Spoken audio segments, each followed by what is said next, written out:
Greetings, Mayor Jeff Schielke speaking to you on Friday, December 9th, 2022.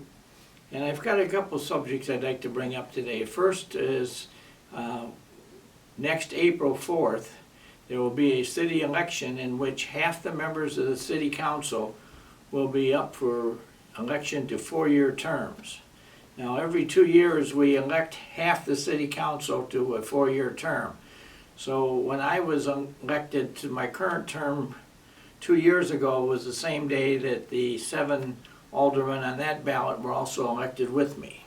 So now coming up on April 4th of 2023, which will be midterm of myself and the other 7 that got elected back in 2021, there will be an election for half the members of the city council. So each ward will have a 4-year aldermanic term available. So anybody who's eligible, meet all the legal requirements, can come down and either pick up a petition. I'm told you can even now bring them up on, the petition up online and print it up and take it out and circulate it. Or you can go to the Kane County Clerk's office up in Geneva and they will give you a petition. But we have them down here at City Hall and they're available Monday through Friday from 8 in the morning till 5 in the afternoon. And the petition filing dates start this coming Monday, December 12th, and it goes through the following Monday, December 19th. There's like 5 days next week and then 1 day the following week that you can file a petition for whatever aldermanic ward you're in. And there are a few minor requirements that you have to have. You have to be a resident of the city, and I don't know if you can be a convicted of a felony, but I think that may be another restriction. But beyond that, it's open to anybody that's a U.S. citizen that wants to run for office.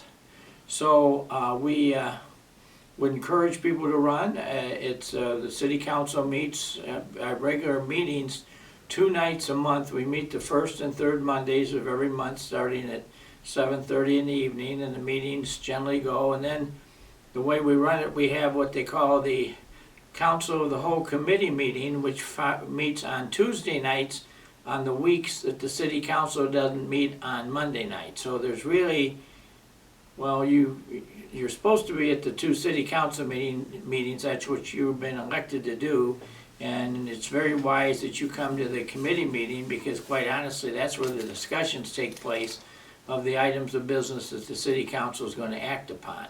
So you should go into it knowing that it is at least a 4-night-a-month requirement. It's not a requirement, but an expectation that you're going to be at these meetings. And so I just kind of want to outline that. We're not there. Every city around us has also got their village board or their city council up. Geneva, St. Charles, North Aurora, Elburn, West Chicago. They're all got elections going for the same thing. And so that's the coming election. It will be, as I say, April the 4th of 2023. So the petitions are available, but you've got 1 week to get them. There's not a lot of requirements required to get the petition filled out. As an example, in the first ward you need at least 9 signatures, in the second you need 7, in the third you need 6, in the fourth you need 5, in the fifth ward you need 8, in the sixth ward you need 23, and in the seventh ward you need 8. And that's all based on the number of voters that participated in the last city election in each one of those wards. And so there's a minimum number that you have to have, and those minimum have to be residents of the ward, and they are reviewed by the county clerk. And if they find that somebody signed it and they're not a member of the ward, that signature can be disqualified, and you could end up not having enough signatures. So it's always encouraged that we encourage people to get more than the minimum amount, because that'll give you a few extras in case for some reason somebody's signature gets taken off the petition. So that's the story with that one. The next one I would like to talk about is that Batavia, I think, is really having a nice Christmas season this year. We had a a very successful, I felt, arrival of Santa Claus, and that was preceded by the arrival and appreciation by the community of the Batavia High School varsity football team, who, as you know, played in the state championship game. And so it gave us a chance for some nice things to be said about them, and allowed some of the team members to make some comments. And I think at the end of the day, people felt good. It was interesting to see the number of people who came to see that presentation, which is at 4 in the afternoon, and then that was followed quickly thereafter by Santa's arrival, and then Santa joined me in turning on the community Christmas tree down here on the Riverwalk, and then that was followed by some songs and music by the Batavia Community Band, who did an excellent job in kind of adapting to an ever-changing schedule that night about when they were going to be expected to play and who they were playing for. Was it high school music or Christmas music? So it was a challenging thing, but John Heath, as the director, rose to the occasion and really did a super job of kind of picking up the fallen pieces and putting it together so everything sounded and looked great and everybody appreciated it. So we got that kind of out of the way. We've got some other, there's a lot of different Christmas parties and other things planned. So I would just encourage everybody to enjoy the season, because we've got the community nicely decorated downtown, and we've got a lot of decorations in the neighborhoods. I've had people tell me that I ought to come on here and give a list of addresses of places to do. I'm hesitant to do that because there's so many good ones that inevitably I would not get them all, and somebody would feel bad that I didn't get their address as one of the places to go look. So let me just tell you, cruise the east side, cruise the west side. They both got some super Christmas decorations out and about, and I just want everybody to go out and enjoy them and appreciate what we have as a community. And I think Batavia well represents itself and shows its true colors of, the strong church community that we enjoy and the beliefs in Christmas and all the things that go with it. Batavia is a special place to be on Christmas, and I know I've talked to a number of Batavia current residents who are telling me that their children or their grandchildren or their nieces or their nephews or whomever are all coming home for Christmas to Batavia because they have such nice memories and they like to be here. So I'm sure some of our restaurants and activities in town over the next couple of weeks is going to see some unfamiliar faces to some people and very familiar faces to others who maybe have lived here all their life, of old-time Batavians who have returned to be here for the Christmas season. So I just wanted to use this meeting, or this message, to kind of boast the Christmas season in Batavia, and begin by again wishing everybody a very Merry Christmas and hopefully a very Happy New Year to follow. But just take advantage and take note of all the great decorations that are out there and all the events that are being planned, whether they're in your family or in the community. A number of the churches have nice things planned, so just be ready to come out and enjoy the Christmas season.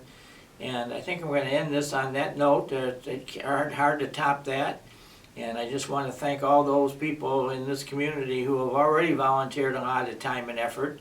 One final thing I guess I do want to say is I want to commend those who are involved in the Access Toy Drive once again. I'm told that, I thought it was 1950, but now I'm being told it was started in 1948 by Fire Chief Bud Richter and the Batavia Rotary Club, and those people brought broken toys to the fire station, and Chief Richter and the one on-duty man at that time spent their shifts working to repair toys, specifically bicycles. And then on the 23rd, the Batavia Rotary would come and would pick them all up and drop them off on the front doorsteps of kids that were known to not have a lot going for them at Christmas time. And that just is evolved to now. I am told that this coming next couple of weeks, we've got the toy distribution out at the Sam's Club, and you have to have a letter from the city certifying that we know that you are in potential need of some toys, and we will let you in then, and they'll give you some toys. But our problem on the other side of that is if we just said, come on over and get some toys, we would have a line that you would not believe that would be out there, and it would be people from all over the area, not only from Batavia, but from all other kinds of places who think that they can get free toys at Batavia. So we, again, do a nice thing and hopefully keep it a nice thing.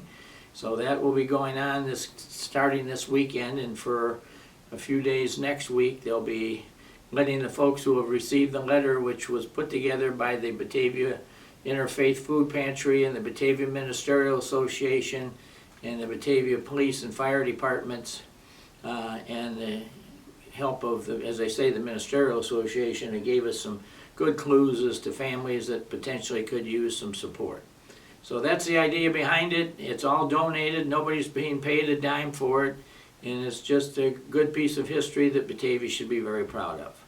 So that's my report for this week, and I'll be reporting to you next week on December 16th, which is, as you know, you do the math on that, you're just 1 day shy of the Christmas time, so a week later. So that's what we're going to be talking about again. I'll give you some updates. So have a good season, and look forward to talking to you next week.